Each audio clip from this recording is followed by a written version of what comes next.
तो ऑपरेशन सिंदूर से क्या हमें वो मिला जिस चीज के बारे में हम सोचे थे कि हमें मिलेगा? Did we really get what we thought we would get from operation सिंदूर?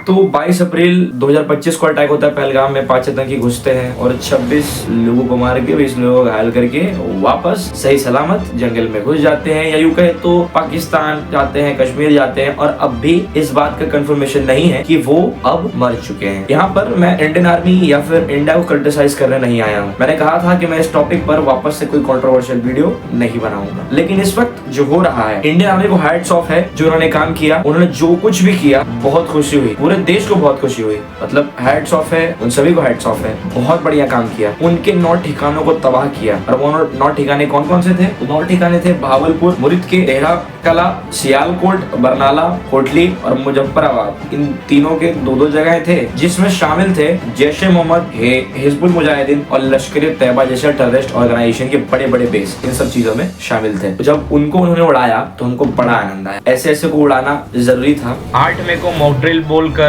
7 मई की रात को ही जो इंडिया ने उन सबकी नींद हराम की, इतना आनंद आया, इतना सुकून मिला कि देश का बच्चा 8 अप्रैल की सुबह इतना खुश था जब उसने उठते ही देखा कि 9 ठिकानों को पाकिस्तान में तबाह कर दिया गया है। और वहाँ पर वो गधे ये कह रहे थे कि सिविलियंस को मार दिया तुमने। अबे लश्कर तैयबा के अड्डों को, हिजबुल मुजाहिदीन के अड्डों को तुम अब क्या कहें? अब जो मतलब इंडिया उनका पिताजी है वो ये भूल चुके हैं और आतंकवादियों को अपना पिता समझ चुके हैं। इसी कारण से तो लश्कर तैयबा वहाँ पर खुलेआम नेतागिरी कर पा रहा है। और जो मुनीर वगैरह है, जो भी है, कुत्ते जैसा नाम, मतलब उनका फोटो लगा करके वो अपना एडवर्टाइजमेंट कर रहा है। आप वहाँ पे सड़कों पर खुलेआम देख सकते हैं। इंडियन आर्मी ने, इंडियन एयरफोर्सेस ने जब उनके बेसिस को तबाह किया तो पता नहीं, वो तो अभी फिलहाल अलग ही मजे में जी रहे हैं। डोनाल्ड ट्रम्प बीच में आ गए, नहीं तो पता नहीं उनका क्या ही होता।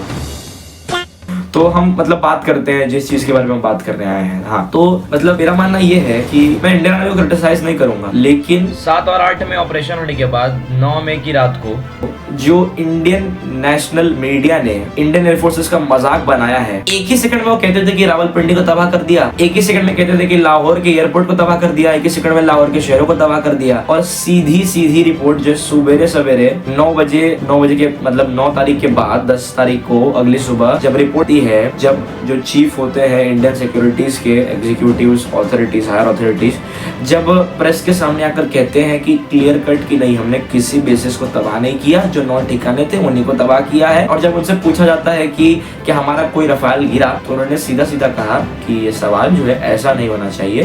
मतलब वो उन्होंने इस बात को माना भी नहीं और मान भी लिया। उन्होंने कहा कि हमारे सारे सोल्जर्स, सारे मिलिट्री के जो भी लोग थे, हमारे आर्मी ऑफिसर, सबके सब सही सलामत। उन्होंने ये नहीं कहा कि रफाल गिरा है या नहीं गिरा है।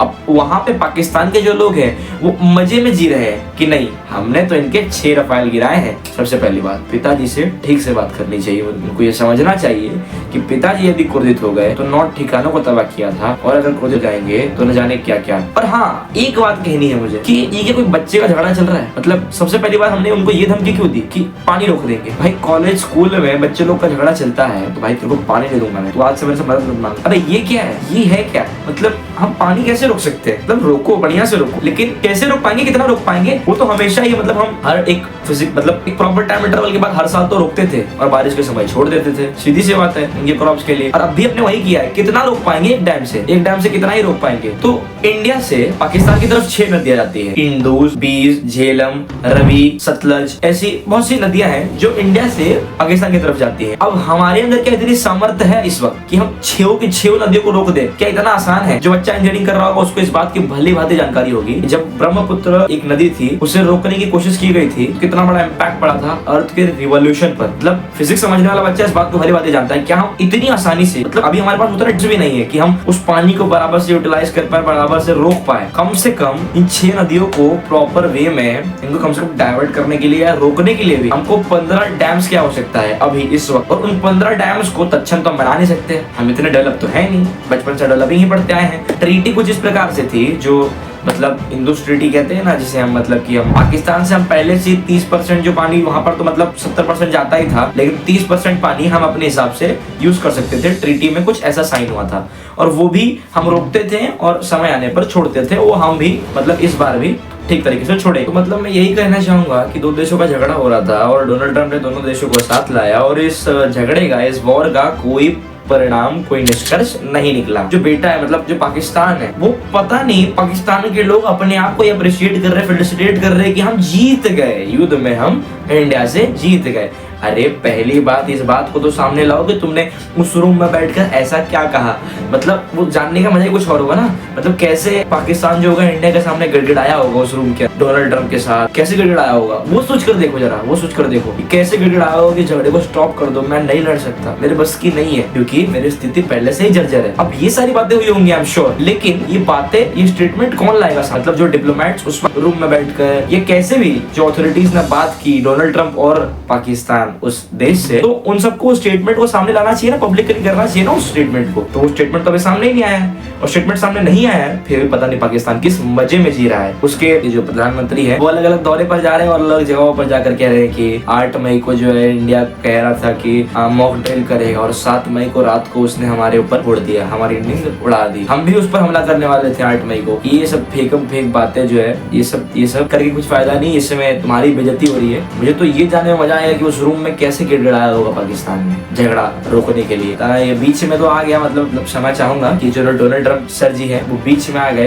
अन्यथा अनर्था क्या होता पाकिस्तान का ये पूरा देश जानता था। और सबसे पहली बात मैं चाहूंगा कि जो इस वक्त हमारी जो सरकार है वो चाहूंगा कि थोड़ी सी नजर, ये नेशनल मीडिया, ये इंटरनेशनल मीडिया पूरा मजाक बना के रखा है। मतलब जो इंडियन मीडिया है उन्होंने इंडियन एयरफोर्सेस का पूरा मजाक बना दिया। अटैक हुआ था, एक सीरियस मैटर था, पर अचानक से लोग रात को जैसे कोई फिल्म चल रही है, अचानक से फिल्म में थ्रिल आता है ना, रावलपिंडी में अटैक, लाहौर में अटैक, और सुबह उठ के देखा वो बच्चा तो खुश हो चुका है, बच्चा तो हर देश का पूरा बच्चा खुश हो चुके हैं, लेकिन अभी सर्च मार के देखो तो रावलपिंडी में अटैक ही नहीं हुआ है, लाहौर में अटैक ही नहीं हुआ है। 9 ठिकाने थे उन पर अटैक हुआ था। उसके बाद हमने सिर्फ ड्रोन रोके हैं S-400 से और रशिया के जो डिफेंस सिस्टम है उसका प्रचार किया है, रशिया से लिया था हमने। और हाँ, इस पूरे कार्यक्रम में हमको केवल एक ही था जिसने हमारी, मतलब जिससे वो भी डरता था, डोनाल्ड ट्रंप सर भी। देखिए जैसे यूक्रेन और रशिया का वॉर हुआ तो यूक्रेन को तो समझाया डोनाल्ड ट्रंप ने, यूक्रेन तो भाग गए बेचारे शरण में, उनके यूक्रेन के जो भी थे वो चले गए अमेरिका के शरण में। लेकिन अमेरिका ने कभी ये नहीं कहा रशिया को जाकर के तुम वॉर स्टॉप कर दो, क्योंकि उसको पता है अगर उसके पास परमाणु है तो उसके पास भी है, अगर वो सनकी है तो वो भी सनकी है, तो बनना है तो पुतिन जैसा बनो। और पता है इंदिरा गांधी जी भी ऐसी कुछ थी। मतलब जब हमारा वॉर हुआ था ना, मतलब कई बार लोग हमला करते रहते, 67 में बहुत बार उन्होंने हमला किया, तो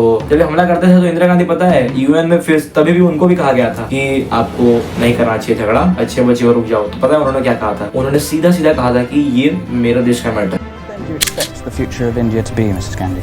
Well, the future of India is for us to decide, and we will fight it out in India.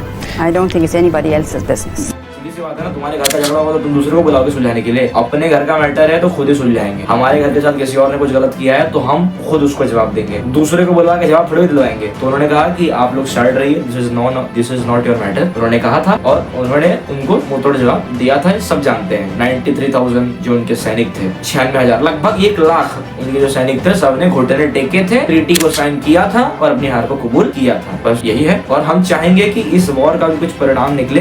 हालांकि जो देश करेगा वो उचित ही होगा, देश के जो हायर अथॉरिटीज करेंगे, मतलब इंडियन आर्मी करेगी, इंडियन नेवी करेगी, इंडियन एयरफोर्स करेगा, वो सब कुछ ठीक होगा। हमको उन पर पूरा भरोसा है। हम आशा रखते हैं कि जो गवर्नमेंट है अभी वो भी कुछ ठीक करेगी और चाहते हैं कि इंडियन मीडिया पर अब नजर रखे। ये कुछ भी विदाउट वेरिफिकेशन, मतलब ये विदाउट वैलिडेशन, ये सीधा कुछ भी दिखा देते हैं, बच्चे खुश हो जाते हैं। और सुबह उठकर जब हम 1 बजे देखते हैं, मतलब हम सुबह 1 बजे नहीं उठते, पर जब भी हम देखते हैं तो पता चलता है ये सब कुछ तो झूठ था। क्योंकि प्रेस के सामने जब चीफ आते हैं, सिक्योरिटी और मतलब जो इंडियन सिक्योरिटीज के जो अथॉरिटीज है, हायर अथॉरिटीज, वो आते हैं और वो कहते हैं कि ऐसा तो कुछ हुआ ही नहीं था। बस आज के वीडियो में बस इतना ही। यही भड़ास थी जो मैं निकालना चाहता था इतने दिन से। कौन सा सेक्शन अच्छा लगा वो जरूर कहिएगा और किस टॉपिक पर आगे वीडियो चाहिए वो कहिएगा। जय जय श्री राम।